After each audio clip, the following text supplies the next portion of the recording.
संत तुकाराम जी के पूर्वज सब श्री हरि विठल के परम भक्त थे और हर साल पंढरपुर की यात्रा पर जाया करते। विश्वंभर तुकाराम जी के पर दादा के दादा थे और विठल जी के बहुत ही प्रिय भक्त थे। एक बार विश्वंभर जी और पूरे गांव के सामने आकाशवाणी हुई कि विश्वंभर के वंश में एक बहुत ही महान भक्त जन्म लेने वाला है जो पूरे विश्व का हरिनाम से उद्धार करेगा। वो अपने मीठे रस से भरे हरि कीर्तन से सबके हृदय को मोहित कर लेगा। विश्वंभर के वंश में ही कुछ पीढ़ी बाद बोलोभा, जो कि श्री हरि विठल के परम भक्त थे, उनका विवाह परम गुणवंती कनकई से संपन्न हुआ। बोलोभा ने 24 वर्ष तक गंभीरता से एकादशी का व्रत किया और हर साल पंढरपुर की पैदल यात्रा करते।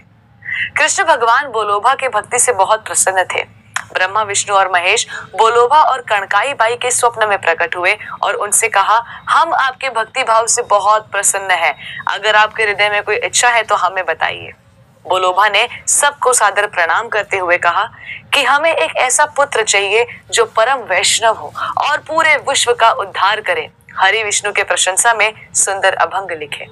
भगवान ने कहा, तुम्हारी ये इच्छा जरूर पूरी होगी, तुम अपने हृदय में दृढ़ विश्वास रखना। एक समय भगवान श्री कृष्ण गोलोक धाम में अपने भक्तों के बीच चंद्रमा के समान बैठे थे। भगवान बोले, मैंने अपने भक्त विश्वंभर को वचन दिया था कि उसके घर एक महान वैष्णव का जन्म होगा। अब समय आ गया है कि मैं किसको भेज दूं। तब भगवान ने अपने बीच बैठे एक भक्त को बुलाया और कहा कि मेरी इच्छा है कि तुम धरती पर जाओ और मेरे नाम का प्रचार करो। हरिनाम की ऐसी गंगा बहाओ जिसमें सभी जीवों की प्यास बुझ जाए और उन्हें भौतिक जीवन के ताप से शीतलता भी मिल जाए।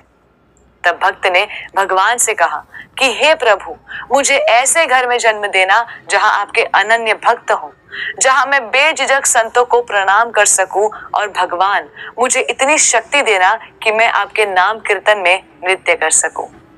ऐसा कहते ही तुकाराम महाराज इस धराधाम पर हरिनाम का प्रचार करने हेतु प्रकट हो गए।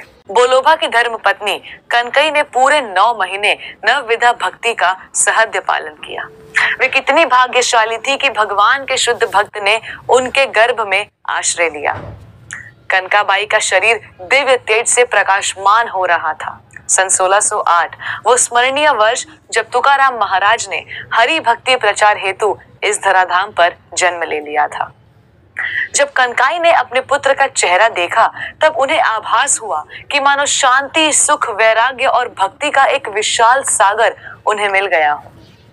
भगवान श्री कृष्ण नन्हे शिशु तुकाराम के हृदय में आकर बोले, मैं चाहता हूं कि तुम इस संसार में बहुत ही अनुरूप या सादगी से रहो। अपने उदाहरण से सबको सिखाओ कि इस जगत में कैसे रहना चाहिए।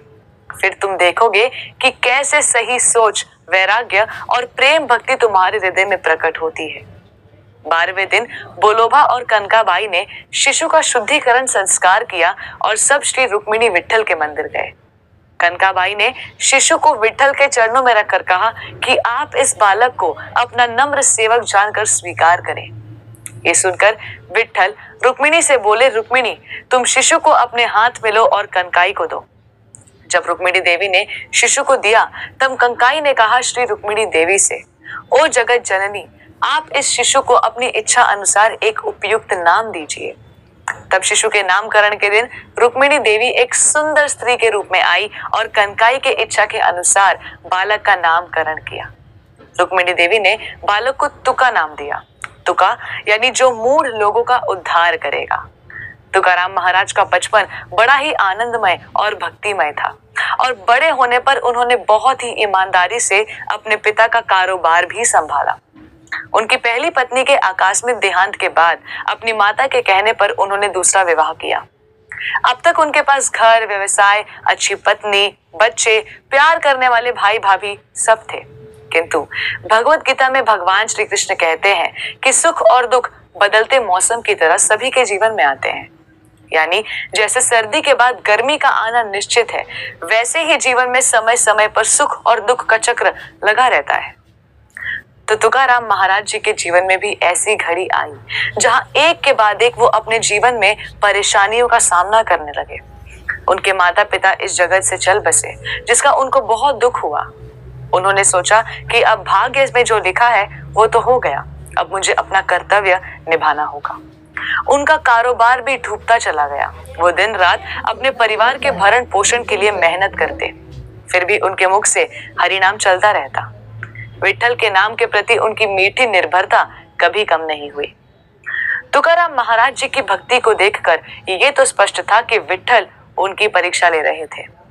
गांव के सभी लोग और उनकी पत्नी भी बोलने लगी कि ये सब तुम्हारे अत्यधिक भक्ति की वजह से हो रहा है।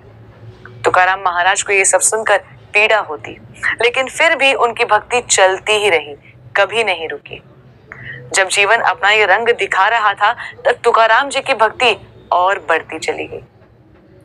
तुकाराम जी के इसी अनन्य भक्ति की वजह से भगवान हर पल, हर संकट में उनके साथ रहते। तुकाराम की पत्नी आवली बाई विठ्ठल से बहुत नफरत करती थी। उनका सोचना था कि विठ्ठल ने उनके पति को पागल बना दिया है कि वो दिन भर केवल हरिनाम करते रहते हैं। लेकिन फिर भी वे अपने पति के प्रति बहुत ही धर्मनिष्ठ थी। वो हर दिन 20 मील चलकर पहाड़ पर चढ़ती, जहां तुकाराम महाराज भजन कर रहे होते, और उनको खाने के लिए भाकरी परोसती। क्योंकि वो तुकाराम की इतनी सेवा करती, इसलिए भगवान उनके पीछे पीछे ही रहते। एक बार जब वो खाना लेकर जा रही थी, तब उनके पैर में कांटा चुभ गया। तब वो अपनी कुलदेवी से प्रार्थना कर रही थी कि वो काला विठ्ठल यहाँ नहीं आना चाहिए। लेकिन विठ्ठल आए और उनका कांटा निकाला। जब पहाड़ पर पानी नहीं था, तब वहां पानी प्रकट किया, लेकिन वो बस विठ्ठल को एक काला जादूगर समझती। तुकाराम महाराज के जीवन में अनेकों कष्ट आए, लेकिन वो भगवान नाम लेते हुए सभी कष्टों से बाहर निकले।